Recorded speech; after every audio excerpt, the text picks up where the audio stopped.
nos collègues, nos amis, nos connaissances, et on prie Dieu parce que ça nous empêche de vivre. Ça ne nous tue pas, mais ça nous empêche de vivre. Mais toujours est-il qu'il faut continuer à travailler, continuer à enseigner et à partager les connaissances. Donc aujourd'hui, je remercie également les laboratoires Servier de m'avoir invité à faire animer ce symposium.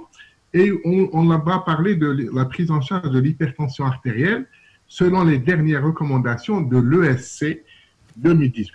Comme vous le savez, il y a plusieurs sociétés savantes, de grandes sociétés savantes. Les grandes sociétés savantes, il y en a 3. Il y a le Collège américain des cardiologues associé à l'Association américaine d'hypertensiologie. Il y a la Société internationale d'hypertension qui vient de faire publier les dernières recommandations en 2020. Et puis, il y a la Société européenne d'hypertension et associée à la Société européenne de cardiologie, dont les dernières recommandations remontent à 2018. OK. Donc, quelques chiffres à entrer dans le vif du sujet. Quelques chiffres qui vont vous donner froid dans le dos. Il faut savoir que de par le monde, il y a un patient sur 5 qui est hypertendu. Ils étaient 972 millions en 2000. Ils seront 1,6 milliard dans le monde en 2025, ce qui nous donne une augmentation d'une prévalence de l'ordre de 60%. Si vous prenez, par exemple, aujourd'hui, nous sommes 7 milliards d'êtres humains, 20%, c'est actuellement, on devrait être aux alentours d'1,4 milliard de patients hypertendus. Bien sûr, ce nombre important de patients entraîne un coût de prise en charge et c'est 10% des dépenses de la santé. Le problème, c'est qu'il y a moins de 4 patients sur 10 qui sont traités, connus et qui ne sont pas bien contrôlés. Ils n'en arrivent pas à avoir les objectifs.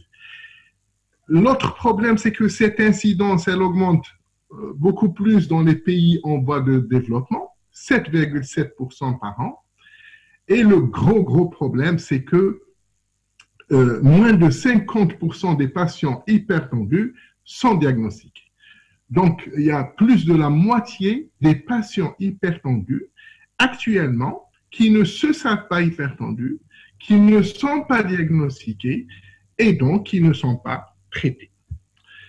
Alors, si l'on prend l'épidémiologie, de par le monde, il y a des pays à très faible prévalence, des pays à faible prévalence, à prévalence intermédiaire, à haute prévalence et à très haute prévalence.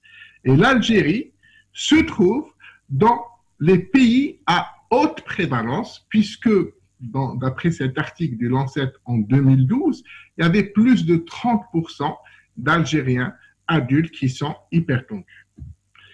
L'HTA en Algérie a eu plusieurs études pour en connaître la prévalence. Les plus importantes, la SAHA en 2004 parle de 35,3%, Tahina en 2005, 24,58%, Oasis 1 en 2001, 44%, Aïtaya 2007, 37%, et Constantine en 2010, 33,96%. Ce qui nous donne une estimation à peu près 10 millions d'adultes algériens qui sont hypertendus. C'est vraiment énorme. C'est la première maladie, le premier facteur de risque cardiovasculaire. Alors, cette hypertension, elle est prévalente, mais surtout, elle est très délétère parce que, regardez ici, en fonction du niveau de la pression artérielle systolique, à chaque fois que vous augmentez le niveau de la pression artérielle systolique, quand vous passez de 129 à 139, de 139 à 159, de 159 à 179, ou quand vous dépassez 180 de pression artérielle systolique, à chaque étape, vous avez une augmentation du risque de faire de l'angor. de faire des infarctus du myocarde, de faire des AVC ischémiques et également de faire des AVC hémorragiques. Donc, ça augmente toutes les maladies cardiovasculaires. Heureusement que cette hypertension artérielle, on a des traitements et quand on la prend bien en charge et quand on atteint nos objectifs tensionnels, nous arrivons à réduire l'infarctus du myocarde de 20 à 25%, les AVC de 35 à 40%, l'insuffisance cardiaque de plus de 50% et l'insuffisance rénale également de plus de 50%. Et dans cette étude qui a été faite, étude épidémiologique au Royaume-Uni, sur plusieurs années, de 1979 jusqu'en 2013, cette étude épidémiologique montre que tout ce qui est en rapport avec la mortalité cardiovasculaire est en train de diminuer. Que ce soit la mortalité cardiovasculaire totale, la mortalité liée aux AVC et également la mortalité en rapport avec l'infarctus du myocarde. Et ceci parce qu'ils se sont basés sur le concept du continuum cardiovasculaire. Intervention, cette dysfonction endothéliale, on va arrêter cette chaîne, le dommage vasculaire, l'infarctus du myocarde, le remodelage vasculaire, l'atteinte des organes cibles, et puis l'atteinte terminale, l'insuffisance cardiaque terminale, etc., qui va entraîner le décès. Et donc, à chaque étape de ce continuum, il y a des médications qui interviennent et qui retardent le passage vers l'autre étape. Et parmi toutes ces médications, on retrouve toujours la place d'un inhibiteur du système rénino-angiotensin-aldostérone et la place d'un inhibiteur de l'enzyme de conversion. On sait qu'il est efficace sur la dysfonction endothéliale, on sait qu'il protège le vaisseau, on sait qu'on le prescrit en post-AVC, en post-IDM, on sait qu'on donne des IEC lorsqu'il y a un remodelage cardiaque, etc., etc. Ce qui est important de connaître, c'est que nous avons tout intérêt à diagnostiquer le plus précocement possible les patients hypertendus. Il faut toujours prendre la pression artérielle chez tous vos malades et de préférence avec une méthode qui soit validée avec des tensiomètres électroniques validés, avec les techniques de mesure qui sont bien décrites dans les recommandations pour diagnostiquer le plus tôt possible l'hypertension artérielle. Et il faudra, dès le diagnostic de l'hypertension artérielle, il faudra traiter pour essayer d'arriver à l'objectif au bout de 3 mois et adapter les posologies, augmenter les posologies pour atteindre l'objectif tensionnel. Et regardez sur cette figure, lorsque vous avez un sujet avec une tension artérielle qui est normale, bien sûr, les événements cardiovasculaires, ils augmentent avec l'avancée en âge. Quand vous diagnostiquez précocement une hypertension et que vous la traitez de façon optimale, vous avez une courbe qui n'augmente pas de façon linéaire. Vous cassez cette courbe et vous allez essayer de rejoindre la courbe de celui qui a une tension artérielle normale. Lorsque vous diagnostiquez précocement et que vous traitez de façon sous-optimale, les événements cardiovasculaires, l'incidence continue à augmenter. Le problème, c'est que lorsque vous avez un retard à diagnostiquer l'hypertension artérielle. Et donc, déjà, au diagnostic, les dégâts, les atteintes des organes cibles sont déjà là et votre malade est déjà à très haut risque cardiovasculaire. Et même si vous donnez des doses optimales ou des doses sous-optimales, il y a toujours un risque plus important que quelqu'un chez qui vous avez diagnostiqué l'hypertension artérielle à un stade précoce. Et bien sûr, les plus de 50% qui posent problème, qui ne sont pas diagnostiqués et dont l'événement cardiovasculaire va révéler cette hypertension artérielle. Et vous avez plusieurs AVC, plusieurs IDM qui ne se connaissent pas comme hypertendus et qu'on diagnostique lorsqu'ils font cet événement cardiovasculaire. Donc, tout intérêt à faire un dépistage sur toute la population. L'Algérie est un pays à haut risque de faire de l'hypertension. Il est classé comme les pays à haute prévalence d'hypertension artérielle. Il faut la chercher, il faut la traquer, il faudra la traiter de façon précoce.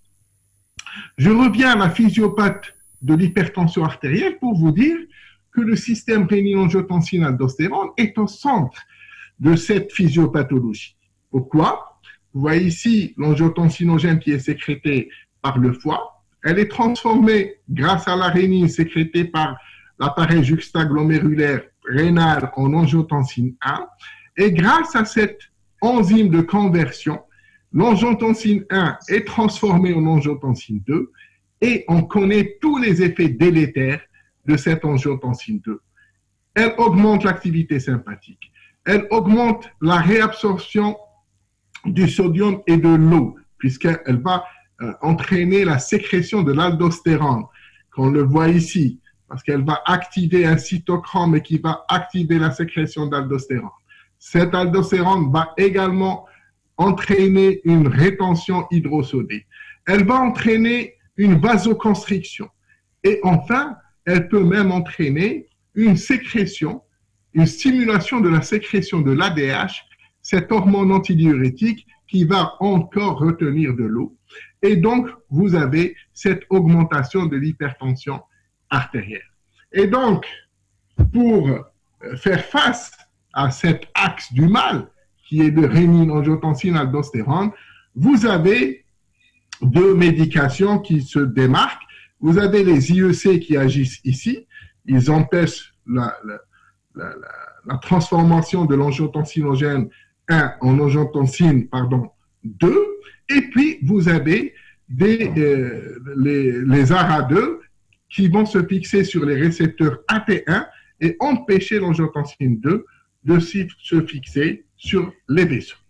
Alors, nous sommes devant un choix difficile. Et devant ce choix difficile, il faut se référer aux études. Et ces études-là, il y a une dernière publication de Strauss qui a fait une revue de la littérature. Il a fait une revue des études comparatives entre IEC et ARA2. Et il a pris ces IEC ou ARA2 qui étaient prescrits chez des patients à haut risque cardiovasculaire, diabétique et hypertendu. Donc voici, la première étude était faite par Bangalore, la deuxième par Sapares, la troisième par Schenk et la quatrième par Tomopoulos. Et dans ces études-là, il a remarqué, enfin il a montré que les IEC abaissaient de façon significative la mortalité toute cause, mais pas seulement.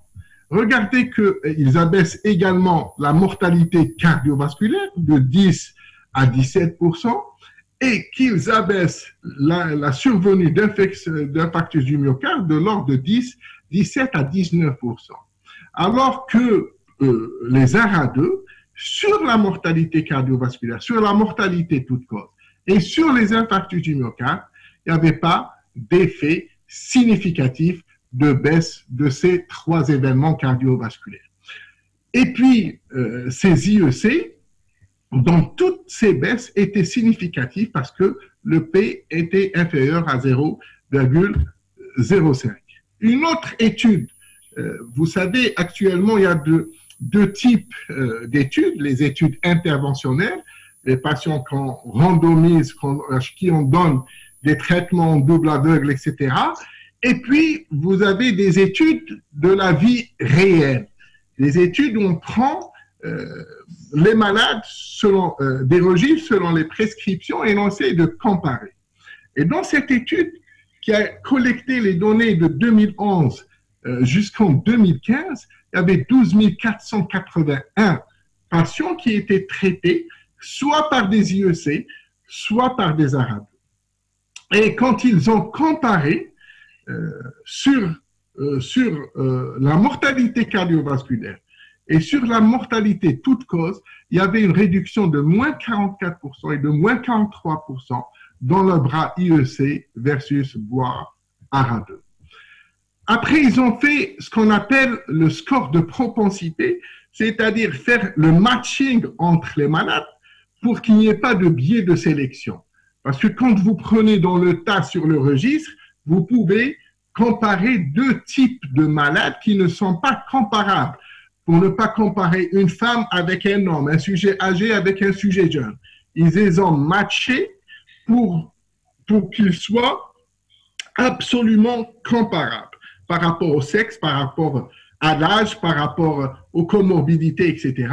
Et vous voyez que même en faisant ces scores de propensité, vous avez une réduction de moins 41% et de moins 40% dans la mortalité cardiovasculaire ainsi que dans la mortalité totale d'ISEC par rapport aux ARA2. Je vous présente un cas clinique. Je sais qu'on est en retard. Je vais essayer de faire vite, mais c'est pour faire dans l'interactivité et j'attends vos réponses à travers la conversation ou questions-réponses. Donc, c'est un homme de 57 ans, droitier, ancien employé de la banque, qui présente brutalement à 8 heures du matin, alors qu'il termine son petit déjeuner, une lourdeur de son bras et de sa jambe droite, avec un manque d'humour, pour lesquels il consulte environ une heure après. Donc, il prenait son petit déjeuner, il y avait une lourdeur du bras et de la jambe droite, avec un manque d'humour, et il arrive à l'hôpital une heure après. Dans ses antécédents personnels, médicaux sans particularité, chirurgicaux, une appendicectomie à l'âge de 19 ans, et il vous dit, lui-même, quand vous lui demandez est-ce que vous avez des maladies à traiter, il vous dit qu'il va très bien, qu'il ne consulte jamais de médecin. Dans ses antécédents familiaux, ils sont chargés de diabète et d'hypertension, et parmi ses habitudes, il y a ce tabagisme actif de 30 paquets par année. L'examen neurologique, quand le patient arrive à la consultation, il est normal.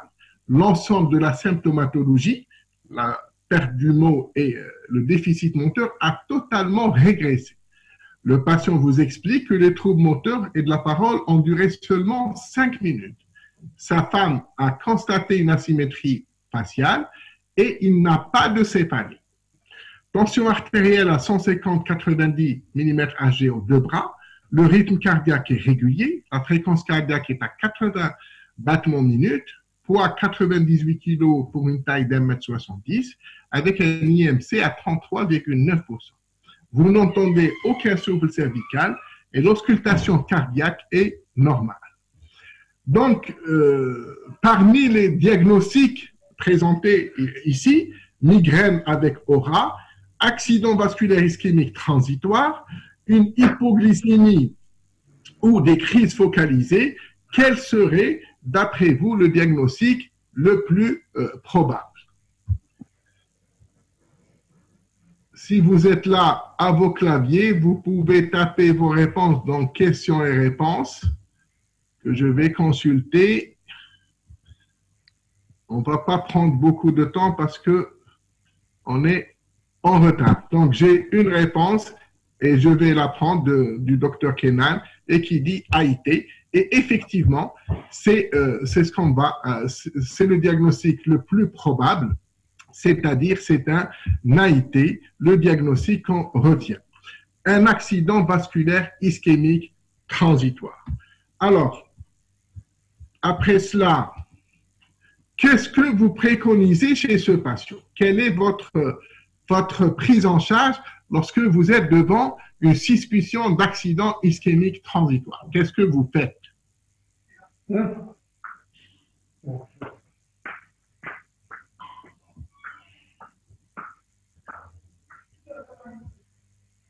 C'est bon, il y a des réponses, mais là, on est passé à la deuxième question.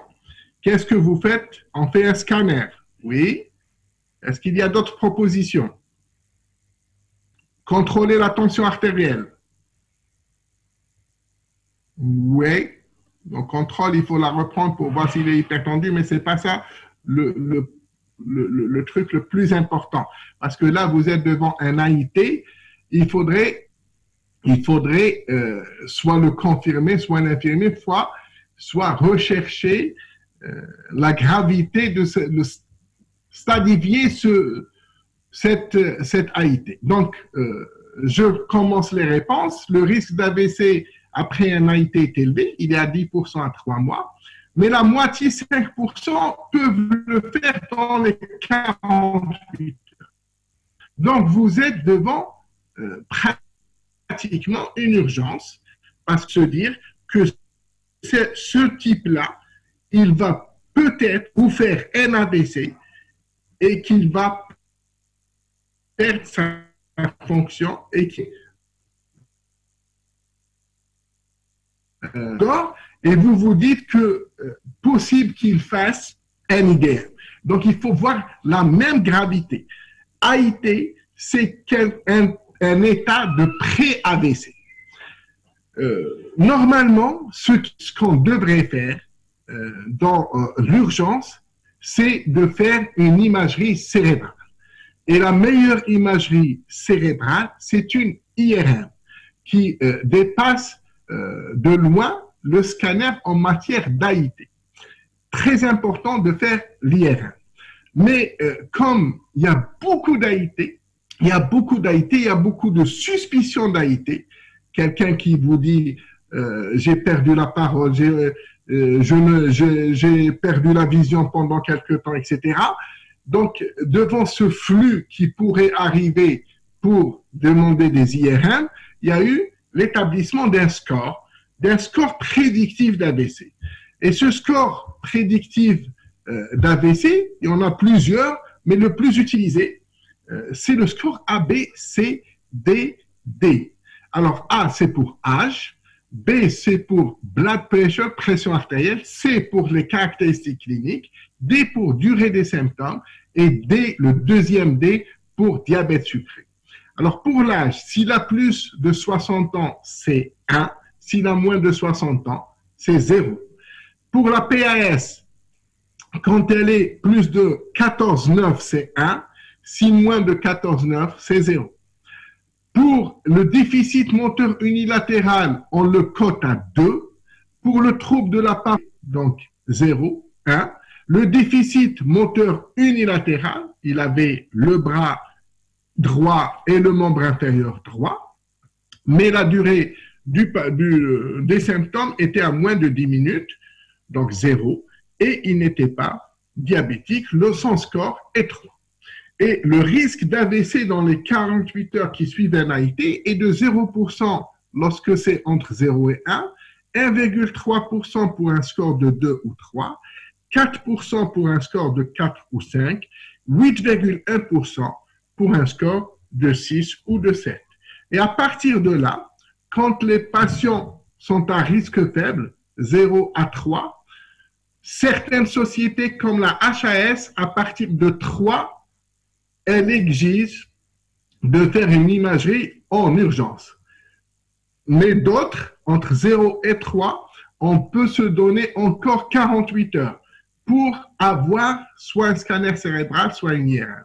On doit faire l'échodoppler des trompes supra-aortiques et on doit faire une consultation spécialisée en cardiologie avec Holter ECG et échographie transthoracique dans les 15 jours. Le patient à risque intermédiaire, score de 4 à 5, il faut l'hospitaliser en unité neurovasculaire. Malheureusement, elle n'existe pas sur tout le territoire national. Et puis, un patient à risque élevé, hospitalisation en soins intensifs neurovasculaires et en urgence parce qu'il peut vous faire l'AVC dans les 24 ou 48 heures qui suivent. Donc, importance de faire l'imagerie devant un AIT et de la faire le plus tôt possible. Si le score est élevé, il faut essayer de l'envoyer en unité neurovasculaire. Si ce n'est pas disponible, l'envoyer en unité de neurologie. Alors, définition de l'AIT, avant, c'était des symptômes qui régressent au bout de 24 heures. Donc, on pouvait se donner 24 heures pour voir si ça allait évoluer vers un AVC ou pas. Et ça, c'est une définition qui est très dangereuse. Parce que pour agir contre un AVC, il faut agir dans les 3h30 jusqu'à 4h30 maximal quand c'est des AVC vertébraux. Alors, maintenant, on est obligé de réduire cette durée des 24 heures et la dernière définition, en 2002, c'est que l'AIT est un épisode bref, dysfonction neurologique due à une ischémie focale cérébrale ou rétinienne dont les symptômes cliniques durent typiquement moins d'1 heure sans preuve d'infarctus aigu.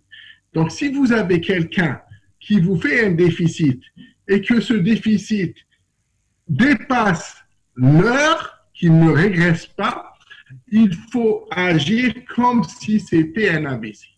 Donc, on va demander un scanner pour éliminer l'AVC hémorragique. Le scanner, il vous élimine l'AVC hémorragique, mais il ne vous confirme pas l'AVC ischémique dans les premières heures. Mais des fois, on peut le diagnostiquer. Mais par contre, l'IRM, elle peut vous diagnostiquer l'AVC même à la première heure, à la deuxième, troisième heure. Elle peut vous donner le diagnostic. Toujours est-il qu'il faut agir en extrême urgence. Il y a une campagne médiatique qui a été faite aux États-Unis, dans les pays anglo-saxons, qui était FAST. Face, arm, speech et time. FAST, vous avez FAST, c'est faire rapidement, c'est urgent. Face, si vous avez une asymétrie faciale. Arm, si vous avez un déficit du bras. Speech, si vous avez des difficultés à parler. Et time, c'est pour aller dans les plus brefs délais vers l'unité neurovasculaire ou appeler éventuellement le SAMI. Alors, le bilan radiologique, c'est notre patient ne retrouve pas de signes en faveur d'un infarctus. Les explorations vasculaires retrouvent des artères cervicales athéromateuses avec des plaques calcifiées, mais sans sténose significative. Il n'y a pas d'indication, en tout cas actuelle, à une revascularisation. Le patient est-il hypertendu? La première question. Et quel bilan préconisez-vous? Donc, vous avez reçu votre patient, vous avez pris la pression artérielle au départ, et puis vous ne savez pas s'il est hyper. Est-ce que vous pouvez juger qu'il est hypertendu ou pas? Bien sûr que la réponse, d'après les dernières, depuis 2012, il faudrait confirmer l'hypertension artérielle soit par une MAPA ou par une automesure tensionnelle. Et il faudrait faire un bilan à la recherche de tous les facteurs de risque cardiovasculaire. Alors, voici les guidelines de l'ESC en 2018 pour le management de l'hypertension artérielle. Ils vous disent que quand vous avez une pression artérielle à moins de 120/80, il faudrait refaire la mesure dans 5 ans. Lorsque vous avez entre 120 et 130 et 80/84, vous répétez la mesure dans les 3 ans. Lorsque vous avez entre 130, 139, 85/89, attention, il faut penser à l'HTA masqué, donc faire une MAPA ou une automesure. Sinon, répétez la mesure au moins chaque an. Et quand vous avez plus de 140/90, au niveau de votre cabinet, il faudrait soit répéter les visites plusieurs fois et prendre la pression artérielle dans de bonnes circonstances et dans de bonnes conditions pendant 3, 4, 5 fois contre la MAPA et quand l'automesure n'est pas disponible. Mais de préférence, il faut toujours confirmer quand cela est possible cette hypertension par une MAPA ou par une AMT. Là aussi, les NICE en 2019, ils vous disent que si au cabinet, elle est entre 140 et 180, il faut mieux faire une MAPA pour confirmer le diagnostic. Sauf pour les patients qui sont au-dessus de 180/120, là, c'est une hypertension que vous pouvez confirmer déjà au niveau de votre cabinet. Et ils vous disent que si la MAPA n'est pas disponible, il faut essayer d'offrir à votre patient l'automesure tensionnelle pour confirmer le diagnostic d'hypertension artérielle. Alors, l'automesure tensionnelle, il faudrait bien l'expliquer à votre patient. HAS et la Société française d'hypertension, c'est la règle des trois mesures le matin, 3 mesures le soir. Sur les 3 jours, ça vous donne 18 mesures. Vous faites la moyenne des 18 mesures. Entre chaque mesure, il y a 1 minute d'intervalle, 3 le matin, 3 le soir. Pendant 3 jours, ça vous fait 18. On fait la moyenne des 18. Pour les anglo-saxons et le Canada, vous faites 2 mesures le matin, 2 mesures le soir pendant 7 jours. Vous enlevez le premier jour, il vous reste 24 mesures et vous faites la moyenne des 24 mesures. Pas de caféine, pas de tabac, pas d'exercice, 30 minutes avant la prise de votre pression artérielle. Le cas clinique, la MAPA, on demande une MAPA pour notre patient, il retrouve une moyenne de réveil de jour à 155,89. Est-il hypertendu et quels autres renseignements peut nous apporter la MAPA?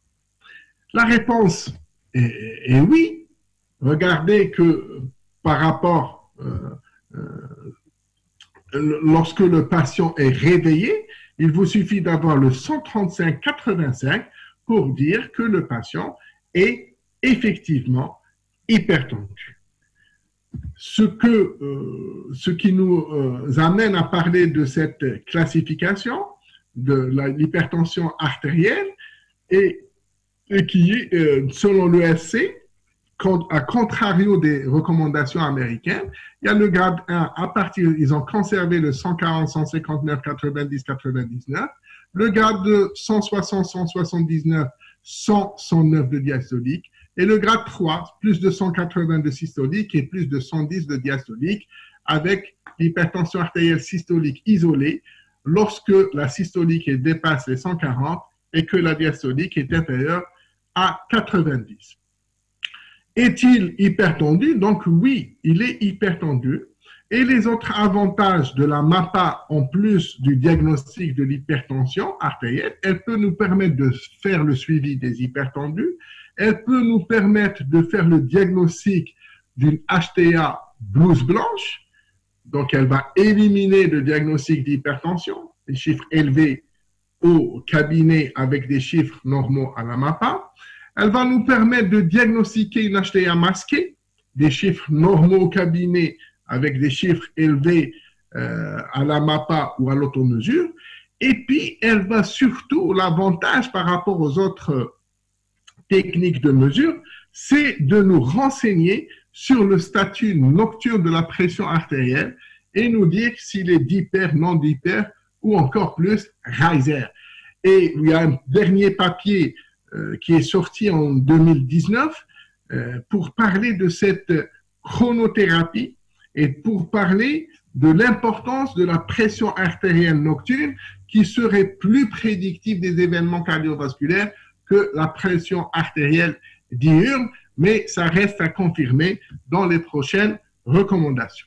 Alors les bilans, ce qu'on demande, vous connaissez, c'est des bilans qui vont faire l'inventaire des facteurs de risque, donc tout ce qui est glycémie, lipides, triglycérides, etc. Ils vont faire voir qu'est-ce qui est comme retentissement, la fonction rénale, la recherche de protéinurie. En bas, on doit faire un ECG et puis on peut faire l'acide urique et encore les enzymes hépatiques. Donc, voici les résultats de notre patient. Il y a une HbA1c à 5,9%, une glycémie à jeun à 1,12, cholestérol à 2 grammes, HDL à 0,3, LDL à 1,14, triglycérides de 8, 3,9 de potassium, sodium 138, créatinine 12 avec une clairance de 66,4. Le RAC, le rapport albuminurie sur créatinurie, il est à 3,4 mg par millimole pour une norme de 2 mg par millimole. NFS sans particularité, fonction hépatique normale, fond d'œil, rétinopathie hypertensive stade 2 et ECG, signe électrique en faveur d'une HBG. Donc, dans ce bilan-là, vous allez voir est-ce qu'il y a d'autres facteurs de risque associés et aussi quel est le retentissement de cette hypertension artérielle. Comme on n'a pas assez de temps et on a pris beaucoup de retard, je vais répondre, je ne vais pas faire dans l'interactivité, je vais poser la question, vous donner un petit moment pour réfléchir et passer aux réponses. Donc, comment vous interprétez le bilan et comment vous évaluez le risque cardiovasculaire? Donc, vous avez une HbA1c à 5,9 avec une glycémie à jeun à 1,2. Là, nous sommes dans un état qu'on appelle l'état de prédiabète. Entre 5,7 et 6,5, vous êtes en prédiabète. Plus de 6,5, supérieur ou égal à 6,5 d'HbA1c, c'est le diabète sucré. Glycémie à jeun, certains ils disent 1 gramme, d'autres disent 1,10, ça dépend des sociétés savantes. Vous êtes également dans l'hyperglycémie modérée à jeun. Le cholestérol, le LDL, il n'est pas très élevé, mais il faudrait mesurer le risque cardiovasculaire. Triglycérides sont élevés, les HDL sont bas. Ça témoigne généralement d'une insulino-résistance quelque part. Le potassium, on recherche surtout l'hypocalémie, il n'y a pas d'hypocalémie. Le sodium, il est normal. La fonction rénale, elle est à 12, créatinine à 66. C'est bon, l'albuminurie sur créatininurie, elle est élevée. Donc, il y a une atteinte d'un organe cible. Deuxième atteinte d'organe cible, le fond d'œil avec une rétinopathie hypertensive. Et troisième atteinte, c'est des signes d'HVG. Donc, vous avez un patient hypertendu qui a fait un AIT avec un prédiabète et atteinte des organes cibles. Donc, prédiabète, dyslipidémie, atteinte d'organes cibles et patient, on peut dire qu'il est à très haut risque cardiovasculaire.